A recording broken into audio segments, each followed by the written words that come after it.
So, Jacques Vallee has just dropped a bombshell on the Jeffrey Mishlove podcast. He says that UFOs behave differently with military than they do with civilian aircraft. This is amazing. This is potentially extremely important. So get in here. Let's talk about it. This is Jack with Cosmic Road. I talk about UFOs and the paranormal. Please hit like. Please subscribe and hit the bell to be notified of future videos. Please share this video when it drops on social media. That would be super helpful. And of course, comment below as I'm going through the story. Okay, so yeah, Jacques Vallee, one of my favorite voices on the subject, having a really great conversation with Jeffrey Mishlove, one of my favorite interviewers ever. I listen to a lot of his interviews. He's really great, winner of the Bob Bigelow Consciousness Studies program, deservedly so. And anyway, so a fantastic interview, and Jacques had some really interesting things to say, and this was probably the most interesting, that there could be a difference in the way that UFOs behave with civilian aircraft, different than they do with military. That with military aircraft, they are more hostile and more prone perhaps to collisions or playing chicken with military craft. It's really wild. So let you listen to the clip.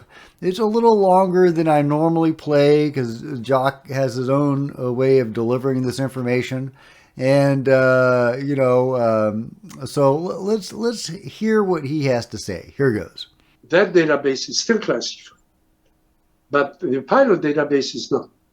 So what was discovered by the people who did that study was that there was a radical difference between the behavior of the phenomenon when it was approaching a military aircraft and the behavior of the phenomenon with civilian aircraft. That needs to be reinvestigated. It needs to be redone with more data. Of course, we have more data now. The database is 20 years old. So who is working on it? This is certainly one of the things that needs to be done, because if that's verified, it means that the phenomenon has a special interest in military craft and military facilities, and it displays a different behavior than it does in the other 90% of the cases when it's being seen over fields, over cities, over other areas than the military areas. Now, that's something that, again, nobody has looked at seriously, but it's something that should be picked up. How would you characterize that radical difference? In civilian cases, typically, if you remember the Spielberg movie, where the control tower says, do you want to report a UFO? And there's a long silence, and the pilot finally says, no, sir, we don't see any UFO. And the radar shows, the aircraft, which is a civilian airline plane being approached by UFOs. Well, many of those cases were, in fact, reported, and we have the transcript from the pilot. An object, a light, or sometimes a well-defined object comes and paces the aircraft. Sometimes it goes around the aircraft, and then it will go away, will be seen by passengers, it will be seen by the pilots, and often it's seen by the radar or radars, when there are several radars over a city that can track both the UFO and the aircraft. And everybody knows that. Of course, it was denied for many years. The airlines didn't want any trouble. They didn't want people to be scared, and all of those things. But Dr. Haynes, with his organization, has done a great job of describing all that, and that contributed to that database. And that's available. if people wanted to take the trouble to look. And this includes a lot of civilian cases. It's a pity if nobody's going to look at that and only look at the military cases.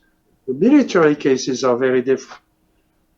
Typically, an object arrives, it's perceived as a threat by the aircraft, so the devices on the aircraft are going to pick it up, first the radar, and then infrared sensors, and then other sensors, some of which may be classified, will interrogate the object and will gather data about the object. That's not the end of it. The object seems to be completely aware of the situation that it's being watched. It may not only pace the aircraft, it can go around it. It can even place itself, as in a case that was described before the United Nations, later on, by one of the pilots of an Army helicopter being on a collision course with an object that came straight at the helicopter until the helicopter went into a crash maneuver, essentially going down as fast as the helicopter could. It was one of the big banana-shaped helicopters, with a number of military officers on board, and they all saw that.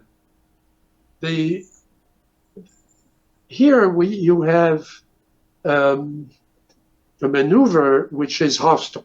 I mean, it has to be interpreted as a hostile maneuver. I asked the pilot, Captain Coyne, privately, when we were at the United Nations, what went through your mind and what did you do when you were on that collision course and you could not avoid the collision? He said, "Sir, I closed my eyes and prepared to die." Isn't that fascinating? So we've got UFOs behaving differently with military planes than with civilians. We have UFOs playing chicken with military planes in helicopters, endangering people's lives. This poor pilot thought he was about to die. And then this helicopter goes over the top of, or the UFO goes over the top of the helicopter and actually rescues it. So it plays chicken with it and goes into a crash dive, and then the UFO comes and rescues it. So that's really interesting. What was it trying to say there? Was it just trying to say, don't mess with us. You think you're all powerful military guys, but you don't stand a chance, so we're going to play chicken with you, but we're not actually trying to kill you, so now we're going to rescue you? Is that kind of the general message? Or did it accidentally get in the way of this helicopter and realize that it was about to kill somebody and then it rescued them? Well, Jacques is, implying that this is a pattern that he has been seeing, that this is actually a different way of behavior from the UFOs toward the military.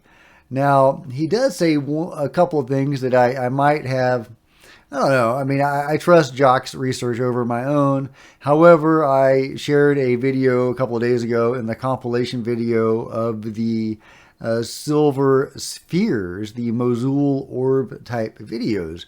And in one of those videos, it showed a sphere pacing a plane as a civilian plane, as far as I know, just the way that Jacques Vallee describes.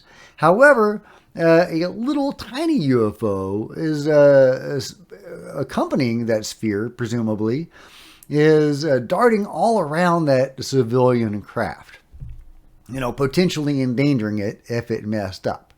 So, I don't know if Jacques has seen that video or others like it, but there is a possibility that there's more going on than Jacques knows. And again, I trust his research more than my own. But just to play devil's advocate, Preston Dennett did a compilation of cases where UFOs have collided with human vehicles, planes, trains, and even automobiles. Which sounds outlandish and fantastic, but Preston Dennett is a terrific researcher, and I take his research seriously, even if sometimes I may have a different conclusion. But in a few of the cases that he presents, UFOs did in fact collide with civilian aircraft. So, again, I don't know if Jacques has looked at that and maybe come to different conclusions, or if he just hasn't seen that evidence. But I do think there is some room for doubt in what Jacques is saying. But again, I trust his research over my own and his own sources. And he's got sources I could only dream about. But I did want to throw that in there, that there have been times where UFOs have endangered civilian aircraft and may have even collided with them. So, that is a possibility. Of course, it's also possible that they do that less with civilian aircraft than with the military. But, obviously they have a specific interest in military aircraft and devices and ships, and obviously our nuclear abilities and our nuclear weapons they are particularly interested in. But they are also interested, seemingly, in our planes and other vehicles and our military in general. And so, what's interesting about that is they intentionally seek out our military and then apparently take a hostile attitude to them. So, why bother seeking them out? If you're not in a good mood, if you're not in a friendly mood, why bother seeking out the war guys? If you want to play chicken with somebody, if you're just in a pissy mood and you want to play chicken, I guess, maybe just seek out the war guys because you want to cause havoc. You want to make some sort of point. But that is an interesting wrinkle in all of this. But, again, I trust Jacques' research, and he is saying point blank that the UFOs behave differently, more aggressively, and with more hostile intent toward the military than they do with civilian craft. And that is fascinating, and I can't wait to hear what you think about it. So please let me know your thoughts in the comments below. Please give this video a big thumbs up. That'd be super helpful. That'd be awesome. Please hit subscribe and the bell to be notified of future videos. You don't want to miss a thing. And until next time, this is Jack with Cosmic Road signing out.